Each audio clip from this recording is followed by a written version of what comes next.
할렐루야.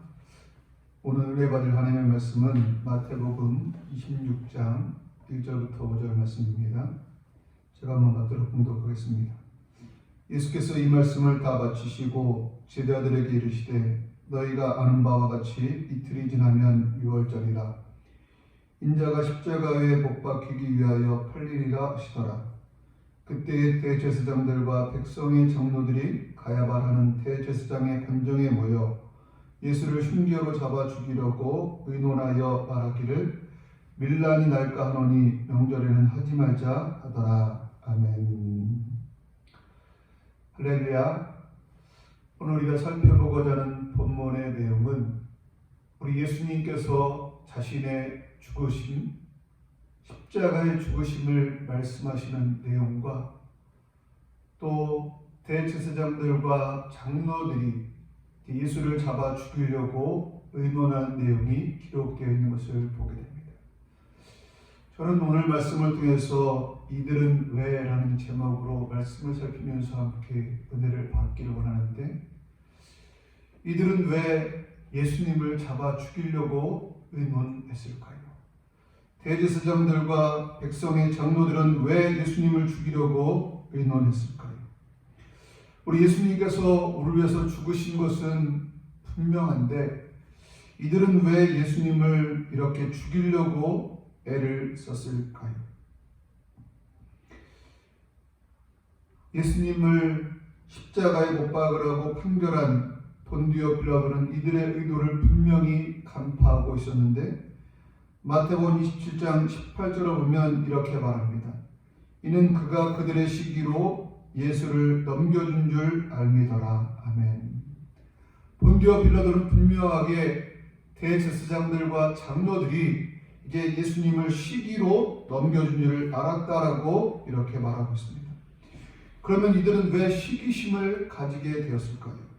시기라는 것은 대부분이 다른 사람이 나보다 잘 될 때 가지게 되는데 이들은 왜 시기심을 가지게 되었을까요? 그것은 많은 사람들이 이제 이들을 따르고 지금까지 존경하며 이들의 말씀을 들었는데 이제 많은 사람들이 예수님이 나타나자 예수님께로 몰려갔기 때문입니다. 그러게 이들은 그 예수님을 흉계로 잡아 죽이려고 의논했던 것입니다. 예수님에게 죄가 있었으면 그냥 잡아다 죽이면 그만이지만 예수님에게 죄가 없기에 이들은 흉계로 예수님을 잡아 죽이려고 했던 것을 보게 됩니다.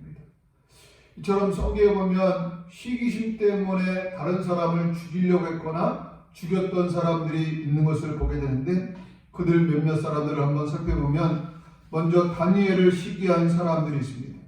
이들은 다니엘이 자신들보다 높은 지위에 올라 뛰어나게 일을 잘 감당함으로 말미암아 다니엘을 시기합니다.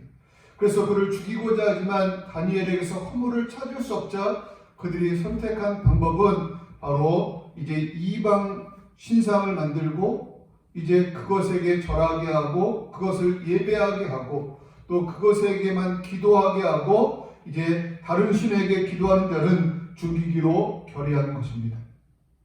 그러나 다니엘은 그러한 것들이 있음에도 불구하고 그런 습관에 따라서 습관대로 이제 하루에 3번씩 이제 하나님을 위해서 이렇게 기도했다라고 합니다.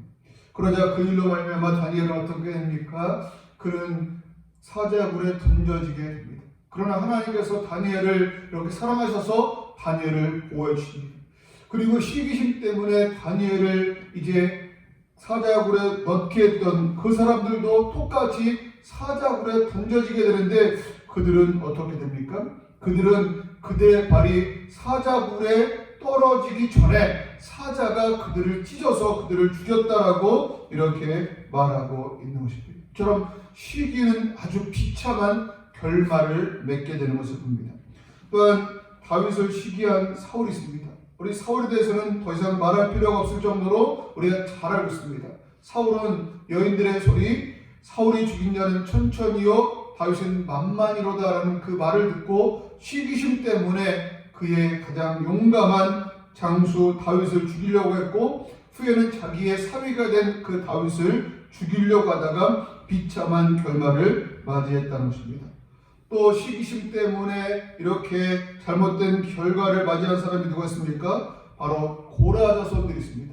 고라 자손들은 이제 자신들에게 주어진 그 책무가 얼마나 귀하고 복된 것인지를 깨닫지 못하고 이제 모세를 원망하고 모세를 비방하다가 이렇게 땅이 입을 쫙 벌려서 그들을 죽음을 맞이하게 했다는 것입니다. 이처럼 시기의 결말은 아주 비참한 것을 보게 됩니다. 또 시기심 때문에 형제를 판 요셉의 형들이 있습니다. 그들은 아버지가 이제 자기의 동생 요셉만을 사랑하는 것을 깨닫고 그들은 시기심으로 말미암아 그 요셉을 이렇게 팔아버렸던 것을 보게 됩니다. 또 시기심 때문에 동생을 죽인 가인도 있습니다. 가인과 아벨이 함께 하나님 앞에 제사를 드렸는데 아벨의 제사는 이렇게 하나님 앞에 연락되고 가인의 제사는 연락되지 않았을 그때에 동생을 시기해서 동생을 죽이고자 하는 마음을 가지게 됩니다. 그때 하나님께서는 그의 마음을 아시고 그에게 말씀하시기를 죄의 소원은 내게 있으나 너는 죄를 다스릴지니라 라고 하나님께서 친히 이제 가인에게 말씀하셨음에도 불구하고 가인이 그의 아우 아벨을 이제 들에서 돌로 쳐 죽였다라고 말하고 있는 것을 볼 때 시기는 아주 무서운 것임을 알 수 있습니다. 잠언서 14장 30절에 보면 평온한 마음은 육신의 생명이나 시기는 뼈를 썩게 하느니라 라고 말씀하고 있습니다. 이처럼 우리가 시기심을 가지게 될 때 누군가를 죽일 수 있음을 기억하면서 시기를 버릴 수 있는 우리가 될 수 있기를 주님의 이름으로 축복합니다. 이들과 반대로 시기심을 가질 만한데 시기심을 가지지 않은 사람도 있는데 대표적인 사람이 세례 요한입니다. 세례 요한이 복음을 증거하자 어떤 일이 벌어집니까? 많은 곳에서 여러 곳에서 세례 요한에게 와서 세례를 받고 세례 요한의 말씀을 따랐습니다. 그러다가 예수님이 나타나서 복음을 전가하자 어떤 일들이 벌어집니까? 다 그에게로 갔다고 합니다. 사람들이 다 예수님에게 갔습니다. 이때에 이제 시기심을 가지고 제자가 이렇게 세례 요한에게 말합니다. 선생님, 예수님께서 복음을 증거하자 우리를 따르던 많은 사람들이 다 예수님께로 갑니다 라고 말합니다. 그러자 예수님께서 세례 요한이 뭐라고 말합니까? 그는 흥하여야 하겠고 나는 쇠하여야 하리라 라고 말하면서 오히려 시기하는 것이 아니라 오히려 그는 흥하여야 하고 나는 쇠하여야 할 것이다 라고 말씀하고 있는 것을 봅니다. 바로 우리가 이 세례 요한처럼 다른 사람이 흥할 때에 기뻐할 수 있는 우리가 될 수 있게 되기를 주님의 이름으로 축복합니다. 세례 요한과 달리 대제사장과 백성의 장로들은 시기심 때문에 예수를 잡아 죽이려고 했다는 것입니다. 그리고 그것을 실천하기 위해서 논의하고 있다는 것입니다. 그러면 이들은 시기심 때문에만 예수님을 죽이려고 했을까요? 혹시라도 선한 의도 때문에 혹시 예수님을 죽이려고 논의했던 것은 아닐까요?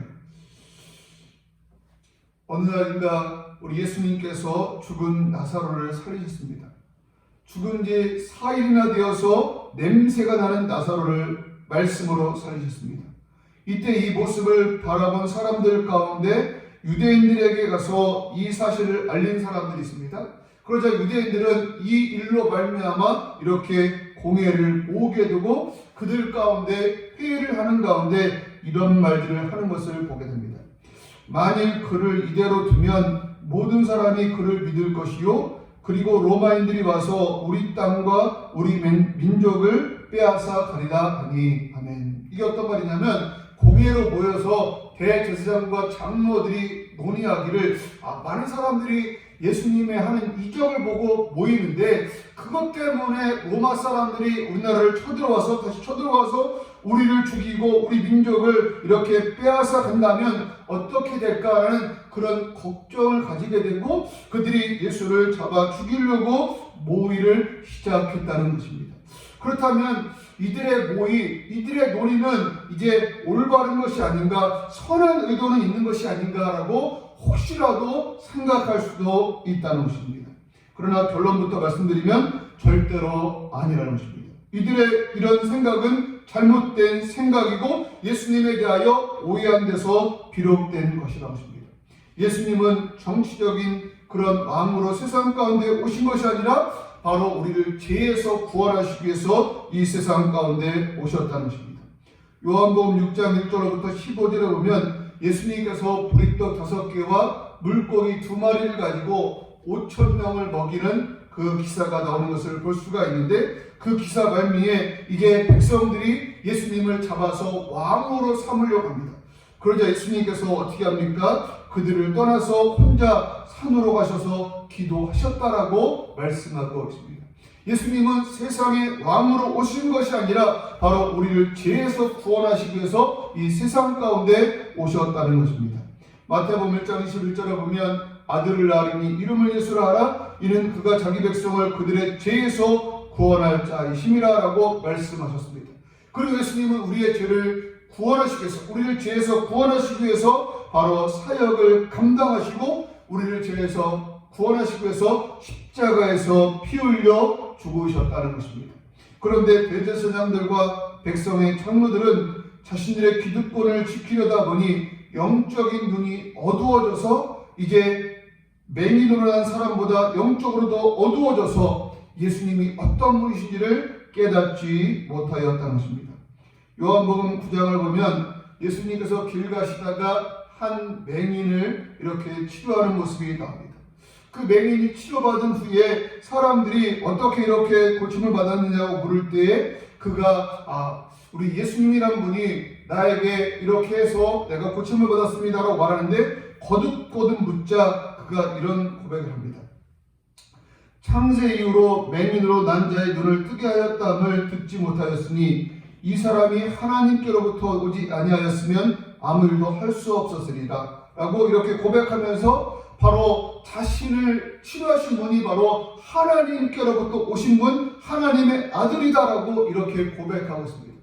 그러나 대제사장과 장로들은 이제 예수님께서 죽은 나사로를 살린 것 때문에 그들이 모여서 회의를 하면서도 그들은 예수님이 누구신지를 깨닫지 못하고 있다는 것입니다. 그들은 죽은 나사로를 살리는 그 모습을 보면서 예수님께서 바로 하나님의 아들 되심을 깨닫지 못하고 있다는 것입니다. 왜 그렇습니까? 그들의 눈이 정치적으로만 이렇게 생각함으로 또 정치에만 관심이 있었기 때문에 예수님을 통해서, 예수님의 사역을 통해서 예수님이 하나님의 아들 되심을 이렇게 깨닫지 못하였다는 것입니다. 그리고 그들이 하는 행동을 보면 그들의 논의가 잘못되었다는 것을 알 수가 있다는 것입니다. 목적이 옳으면 방법도 옳아야 합니다. 그런 방법이 잘못되면 목적이 옳아도 인정받기가 어려운 것입니다. 이들은 잘못된 목적 때문에 잘못된 흉계를 꾸미고 그것을 통해서 예수를 죽이려고 했다는 것입니다. 이것만 보아도 이들은 잘못된 의도로 이렇게 예수님을 잡아 죽이려고 했던 것을 알게 됩니다. 그러면 이들의 모의에 동참한 사람들은 또 어떤 사람들이 있을까요? 이들의 모의를 동참한 몇몇 사람들을 살피면 먼저 가룟 사람 유다가 있습니다. 예수님의 제자였던 가룟 사람 유다가 있는데 이 유다는 이들에게 와서 이렇게 말합니다. 내가 예수를 너희에게 넘겨주리니 얼마나 주려느냐 하니 그들이 은 30을 달아 주거늘. 아멘. 가룟 유다가 이들의 모의에 동참하여서 예수를 죽이려고 했던 그 이유가 무엇입니까? 그것은 돈에 대한 욕심 때문입니다. 성경 야고보서에 보면 욕심이 잉태한 즉 죄를 낳고 죄가 장성한 즉 사망을 낳느니라 라고 말씀하고 있는데, 이들은 바로 이 가룟 유다는 바로 욕심 때문에, 돈에 대한 욕심 때문에 자기의 스승을 이제 가장 아름다운 사랑의 입맞춤으로 팔고 이제 그 예수님을 죽음으로 이르게 했다는 것입니다. 바라는 우리가 욕심을 버릴 수 있는 우리가 될 수 있기를 바랍니다. 돈에 욕심을 버릴 수 있는 우리들 모두가 될 수 있기를 주님의 이름으로 축복합니다. 그리고 가룟 유다는 그 돈에 대한 욕심 때문에 어떠한 결과를 맞이합니까? 그는 그 돈을 써보지도 못하고요, 이제 스스로 목매어 죽었고, 죽음도 제대로 죽지 못하고 이제 끈이 땅에 떨어져서 끈이 끊어짐으로 말미암아 몸이 땅에 곤두박질하여 배가 터져 창자가 다 흘러나왔다라고 말하는 것을 볼 때 아주 비참한 죽음을 죽었던 것을 기억하면서 욕심을 버릴 수 있는 우리가 될 수 있기를 주님의 이름으로 축복합니다. 또 대제사장들과 장로들을 장로들을 도운 또 다른 사람들이 있습니다. 이들은 누구입니까? 이들은 바로 여러 사람들, 무리들입니다. 이들은 예수님을 향해서 호산나 호산나 외치던 사람들입니다. 그런데 이들이 어떻게 예수님을 향해서 십자가에 못 박아라, 십자가에 못 박아라 라는 그런 소리를 지르는 사람들이 되었을까요? 이들은 대제사장과 장로들의 이제 회유로 말미암아 그들이 예수님을 십자가에 못 박으라고 이렇게 소리를 지르는 자가 되었다는 것입니다. 바라기는 우리들 누군가의 말을 들을 때에 우리가 조심해서 들을 수 있는 우리가 될 수 있기를 바랍니다. 우리가 잘못하다가는 우리의 의도와 상관없이 다른 사람의 뜻에 의해서 우리가 악한데 쓰임받을 수 있음을 기억하면서 우리가 좋은 말은 잘 듣지만 이제 분별력을 가지고 들을 수 있는 우리들 될 수 있기를, 그래서 잘못된 일을 행하지 않는 우리들이 될 수 있기를 주님의 이름으로 축복합니다. 또 본디오 빌라도가 있습니다. 본디오 빌라도는 이들을 도왔습니다. 이들이 계속해서 이렇게 푸시를 하자 본디오 빌라도는 분명히 예수님에게 죄가 없음을 3번이나 고백하고서도 예수님을 십자가에 넘겨주도록 이렇게 내어주었던 것을 보게 됩니다. 왜 그렇습니까? 그는 밀란이 날까봐 또 자신의 자리를 지키기 위해서 그렇게 했던 것을 보게 됩니다. 바라는 우리들 이제 어떤 푸시가 있다 할지라도 우리 잘못을 이렇게 용납하지 아니하고 잘못된 것은 잘못됐다고 말할 수 있는 우리들이 될 수 있기를 주님의 이름으로 축복합니다. 바라기는 우리들 시기심을 버릴 수 있는 우리가 될 수 있기를 바랍니다.